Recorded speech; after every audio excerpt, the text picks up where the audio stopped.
हरे कृष्णा। सभी को नमस्ते। शास्त्री प्रथम वर्ष के लिए ई कंटेंट की श्रृंखला में तुलसीदास विषय को लेकर मैं डॉक्टर हरिहरानंद, राजकीय शास्त्री संस्कृत महाविद्यालय सावर, आप सभी विद्यार्थियों के सम्मुख उपस्थित हूँ। प्रिय विद्यार्थियों, शास्त्री प्रथम वर्ष के हिंदी साहित्य के प्रथम प्रश्न पत्र में तुलसीदास विषय को पढ़ा जाना है। तुलसीदास के विषय में यद्यपि आप सभी घर परिवार और समाज के नाते परिचित हैं, रामचरितमानस की पोथी घर घर में विद्यमान है और वहीं से हमें तुलसीदास के व्यक्तित्व और कृतित्व के बारे में परिचय प्राप्त हो जाता है। परंतु प्रस्तुत अंश जिसकी मैं आज व्याख्या करने जा रहा हूँ, ये कवितावली से संबंध रखती है। तो कवितावली से संबंधित जो कुछ महत्वपूर्ण बात हैं तथा साथ ही साथ तुलसीदास के संबंध में जो परिचय साहित्यिक रूप से विद्यमान है, उन तुलसीदास के परिचय को मैं संक्षिप्त रूप में आपके समक्ष बिंदुवार रूप से प्रस्तुत कर रहा हूं, जिसे आप चाहें तो स्क्रीनशॉट कर लें अथवा लिख भी सकते हैं। सबसे पहला जो बिंदु है वह उनके जन्म से संबंधित है। प्रिय विद्यार्थियों, एक बात और कहना चाहूँगा। कुछ बातें ऐसी हैं जो यहाँ लिखी नहीं गई है, जो मेरे वक्तव्य में है। आप चाहें तो उसे लिख लें या नोट कर लें। मैं पुनः तुलसीदास के परिचय पर आता हूँ। तो तुलसीदास का जो जन्म है वो सौरो नामक स्थान पर हुआ, जिसे सूकर क्षेत्र के नाम से जाना जाता है। उत्तर प्रदेश के अलीगढ़ के समीप यह स्थान है। सरयू पारीण ब्राह्मण जाति में तुलसीदास जी का जन्म हुआ। बचपन का नाम राम बोला था। अभुक्त मूल नक्षत्र में जन्म होने के कारण इनके पिता ने इनको जन्मते ही अपनी दासी को सौंप दिया था। कालांतर में इनका पालन पोषण उसी दासी के द्वारा हुआ। ये इनके जन्म से संबंधित बातें हैं। अब साहित्यिक परिचय की बात करते हैं।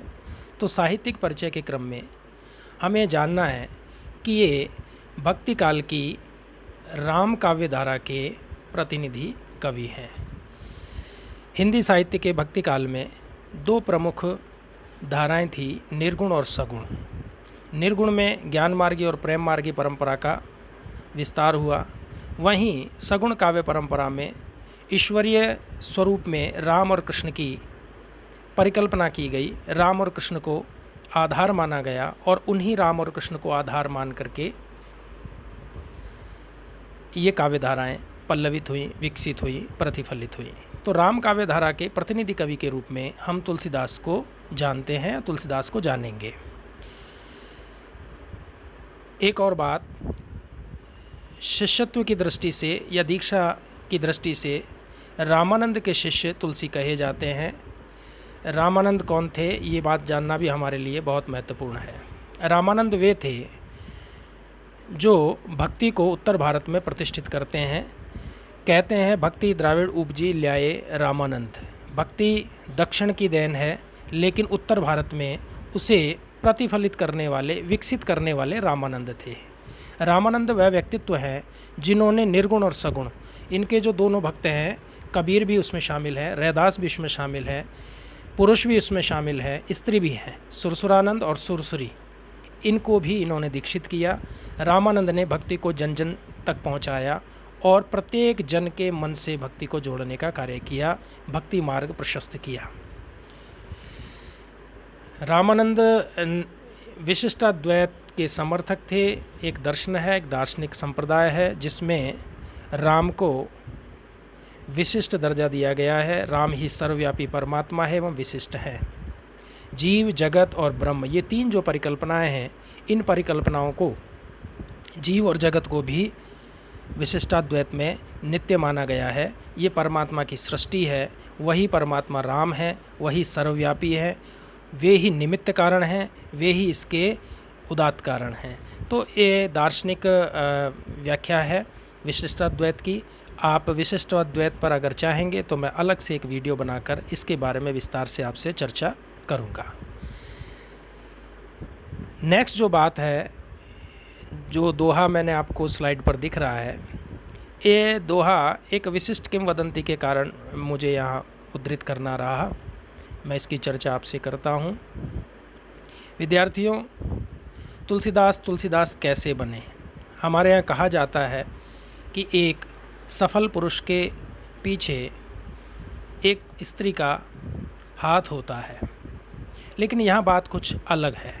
अलग बात यह है, कहा जाता है कि तुलसी अपनी पत्नी के प्रति अत्यंत आसक्त थे और पत्नी के अपने पीहर चले जाने पर तुलसीदास उनके वियोग को सहन न करते हुए उनके पीछे पीछे अपनी ससुराल चले गए। जब वहाँ पहुँचे तो तब की परिस्थिति इस प्रकार की थी, बहुत तेज़ बारिश हो रही थी और तुलसी ने जाते ही कहा कि मैं आपके बिना रह नहीं सकता हूँ, इसीलिए मैं आपके पीछे पीछे चला आया हूँ। जब ये बात उनकी पत्नी रत्नावली ने सुनी तो बड़े तिरस्कृत भाव से उन्होंने तुलसी को कहा, अस्थि चर्ममय देह यह तासों ऐसी प्रीत, न कुछ होती राम से तो काहे भवभीत। तुलसी, तुम बहुत बड़े पंडित हो, लेकिन तुम्हारे जो आसक्ति है वो राम के स्थान पर मुझ हाड़ मांस के शरीर से है। अस्थि चर्ममय देह यह, मेरी जो ये देह है ये अस्थि और चमड़े की बनी हुई है, इसमें इतनी आसक्ति तुम्हारी कि तुम मेरे पीछे पीछे चले आए। न को यानी कि जरा सी थोड़ी सी भी यदि राम से होती तो सांसारिक भय से आपको मुक्ति मिल जाती है। ऐसा कहना रत्नावली का हुआ और तुलसी को मानो हृदय में ये बात लग गई। तत्क्षण तुलसी रत्नावली को छोड़कर आत्मज्ञान के लिए निकल पड़े और हम सब जानते हैं तुलसीदास वास्तविक रूप से तुलसीदास बन गए, समाज को दिशा देने वाले एक प्रेरक कवि बन गए। अगला जो बिंदु है वो उनकी रचनाओं से संबंधित है। बहुत बार एग्जामिनेशन में पूछा जाता है तुलसी की कौन कौन सी रचनाएं, तो ये आपको यहाँ काम आएंगी। रामचरितमानस आप सब जानते हैं, घर घर में मौजूद है। हमारे यहाँ सुंदरकांड का पाठ किया जाता है, रामचरितमानस का पाठ किया जाता है। विनय पत्रिका, इसमें दीनता के पद हैं, ब्रजभाषा में लिखी हुई है। कवितावली है, ये बिल्कुल रामचरितमानस की तरह ही लिखी गई है, लेकिन छंद इसमें सवैया है। दोहावली में दोहे हैं। कृष्ण गीतावली में कृष्ण के बारे में कुछ बातें हैं। तो ये इनकी प्रमुख रचनाएं हैं। विद्यार्थियों, आज मैं एक सवैया लेकर के आया हूँ जो कवितावली से संबंध रखता है। ये हमारे सिलेबस में है, इसलिए हमें इसे पढ़ना है। व्याख्या की दृष्टि से ये एग्ज़ाम में बहुत महत्वपूर्ण है, इम्पोर्टेंट है और पूछा भी जाता है। सवैया इस प्रकार है। पुरते निकसी रघुबीर बधू, पुरते निकसी रघुबीर बधू, धरि धीर दये मग में डग द्वयी, झलकी भरी भाल कनी जल की, पुट सूख गए मधुराधर वही, फिर बूझती है चलनो अब कैतिक, पर्णकुटी करिहों के तो है, तियकी लखिया तुरता पियकी, अखियाँ अति चारु चली जल च्वय। ये मैंने पढ़ा है। विद्यार्थियों, इसमें 3-4 तरीके की घटनाएं हैं और इन घटनाओं के संबंध में मनोवैज्ञानिक संदर्भ भी है। इसे हम ऐसे समझ सकते हैं, हम मन में कल्पना करें कि राम को जब वनवास दिया होगा तो वो अपने अयोध्यापुरी से, पुर का या तात्पर्य क्या है, अयोध्यापुरी है, तब अयोध्यापुरी से निकले होंगे, पहली घटना। फिर जब चले होंगे, दूसरी घटना। फिर राम और सीता का आपसी संवाद है, ये तीसरी घटना। इन तीनों घटनाओं को तुलसीदास ने कवितावली में बहुत मार्मिक भाव से रखा है। तो सर्वप्रथम पहली घटना यह है, पुरते निकसी रघुवीर बधू। पुर यानी अयोध्यापुरी से, निकसी यानी निकलते ही। ये बहुत महत्वपूर्ण पदांश है, पद है। निकसी, निकसी यानी निकलते ही, पुरते अयोध्या से, रघुवीर वधू। बड़ी श्लिष्टता है इस पद में। रघुवीर की वधू सीता के संदर्भ में इसका अर्थ हो सकता है। साथ ही साथ अर्थ ये भी हो सकता है रघुवीर और वधू, यानी कि रामचंद्र जी और सीता जी। तो रघुवीर वधू में 2 अर्थ निकलेंगे, श्लिष्टता है। तो रघुवीर वधू पहली घटना, रघुवीर वधू, राम और सीता पुरते निकसी, अयोध्या से निकले। धरी धीर दये मग में डग द्वय। सीता जी के संदर्भ में ये बात कही गई है, धरी धीर, और राम जी के संदर्भ में भी हम इसे कह सकते हैं धैर्य को धारण करके, धीरता को धारण करके। ये बड़ा मनोवैज्ञानिक तथ्य है। एक दिन पहले जब राम युवराज के तौर पर राज तिलक की तैयारी कर रहे थे, वही माता कैकेयी के वचन दशरथ के द्वारा ले लेने के कारण आज वनवास के लिए वनगमन कर रहे हैं। तो ऐसा जो समय है, ये समय बड़ा धैर्य का होता है।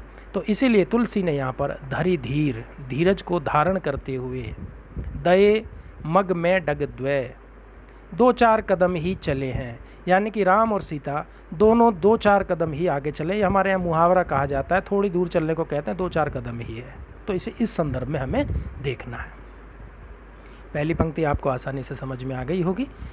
पुरते निकसी रघुबीर वधु धरी धीर दये मग में डग द्वय। 3 घटनाएं हैं। पुरते निकसी, अयोध्यापुरी से निकलना है, धीरज को धारण रखना है, और 2-4 कदम चलना है। ये 3 बातें यहाँ पर हैं। दूसरी पंक्ति, जल की भरी भाल कनी जल की। जल से भरी हुई, कनी यानी कण, बूंदें, भाल यानी मस्तक पर, झलकी यानी दिखाई दी। राजमहल में रहने वाली राज महिलाएं, राजपुरुष की बहू वधू कभी शारीरिक श्रम नहीं किया करती हैं, लेकिन आज जब वनवास मिला तो सीता जी के भाल पर जल की, जल एक ऐसा है, परिश्रम का जल है, पसीने की बूंद है। तो जल की कनी भाल पर झलकी दिखाई दी। दूसरी क्या शारीरिक परिवर्तन हुआ, परिश्रम से क्या हुआ, पुट सूखी गए मधुराधर वही। जो मधुर अधर हैं, जो पुट हैं, ओष्ठ जो हैं, वे सूख गए हैं। अब सीता जी और राम का संवाद है। जब शारीरिक थकान हो गई तो फिर बूझती हैं, पूछती हैं। किससे पूछती हैं? श्री राम जी से पूछती हैं। चलनो अब कैतिक, कितना चलना है? कैतिक कितना। पर्णकुटी करिहों कितु हैं, कहाँ चल कर के और पर्णकुटी करनी है। आप, ये बहुत मनोवैज्ञानिक बात है। वनवास में निकले हैं, पहले ही बहुत परेशान हैं, तनाव में हैं, ऐसा दिखा रहे हैं। यद्यपि वे परमपिता परमेश्वर हैं और ये लीला मात्र है, लेकिन फिर भी एक आम दृष्टि से, एक सामान्य मानव की दृष्टि से यदि देखा जाए तो हमें इसमें ऐसा लगता है कि ऐसा कैसे हो सकता है। बड़ी धीरज की बात, ये सारा जो प्रकरण है, ये सारा प्रकरण हम देखते हैं। तो फिर बूझती है, यानी कि जब वनवास में ही रहना है तो ज़्यादा क्यों चलना है। चलनो अब कहती, और कितना चलना है। पर्णकुटी करी हो कितवै, कहाँ चल करके हम अपनी कुटिया बनाएं। अंतिम और चतुर्थ पंक्ति, तिय की लखी आतुरता। यहाँ हमें इस पूरी पंक्ति को यहाँ तक देखना है। तिय की लखी आतुरता, मैं फिर अंडरलाइन करता हूँ। आतुरता, जब तिय यानी पत्नी की, सीता जी की आतुरता को देखकर क्या हुआ? हुआ ये कि पिए की अखियाँ, यानी कि राम जी की आँखें, अति चारु जली चल च्वें। अति चारु जो बहुत सुंदर थी, बहुत सुंदर हैं, वे जल से मग्न हो गई, जल की धारा वहाँ से चलने लगी। राम और सीता का जो प्रेम है वह इतना सौंदर्यवान है, लेकिन परिस्थितियों ने श्री राम और सीता के साथ जो अन्याय किया है, उस अन्याय को, सीता जी की आतुरता को तुलसीदास ने अपने इस सवैये के माध्यम से हमारे सामने रखा। कुछ महत्वपूर्ण बातें जो इसके संदर्भ में हैं वो मैं आपसे, जब आप इसकी व्याख्या करेंगे तब आप इसको लिखेंगे। ये वनगमन प्रसंग है, आप सब जानते हैं। अयोध्या कांड वनगमन प्रसंग कवितावली के अयोध्या कांड से उद्धृत है। इसे ज़रूर लिखिएगा आप। ये रामचरितमानस में से नहीं है, इसे आपको ध्यान रखना है। ये कवितावली से है, ठीक है। तो कवितावली के अयोध्या कांड से उद्धृत है। जो बहुत महत्वपूर्ण बात है वो ये है एक तो भारतीय संस्कृति और दूसरा दाम्पत्य बंधन की महत्ता। भारतीय संस्कृति में जैसा पति की परिस्थिति होती है, ठीक उसी तरीके से पत्नी उसी सुख दुख में अपनी अनुकूलता प्रतिकूलता में पति का सहयोग करती है। ये भारतीय संस्कृति है। और दाम्पत्य जो बंधन है, यह वह बंधन है जो सातों जन्म तक हमारे यहाँ निभाया जाता है। तो ये बहुत महत्वपूर्ण बात है। आज के परिवेश में, आज के इस युग में, जहाँ तलाक जैसी कुरीति, या ये कहना चाहिए पुरुषों के द्वारा जो महिलाओं पर जो अत्याचार करने की जो बुरी आदतें हैं, इन सब को छोड़कर राम और सीता से प्रेरणा लेकर के हमें रहना चाहिए कि भारतीय संस्कृति में किस तरीके से दाम्पत्य बंधन को महत्व दिया जाता है, किस तरीके से एक दूसरे का सहयोग किया जाता है, किस तरीके से एक दूसरे के साथ रह करके उसकी परिस्थिति में उसका साथ निभाया जाता है। अपने पति अथवा पत्नी के सुख दुख में सहायक होकर जीवन निर्वाह करने की जो परंपरा भारत में है, वह बहुत इम्पोर्टेंट है। और यही जो है इस कवितावली का, इस सवैये का मुख्य उद्देश्य है, यही इसकी प्रासंगिकता है। विद्यार्थियों, जीवन में बहुत सारी अनुकूल और प्रतिकूल परिस्थिति आती है। अनुकूल में सभी लोग साथ होते हैं, लेकिन जो प्रतिकूल परिस्थिति में साथ होता है वही सच्चा सहयोगी होता है।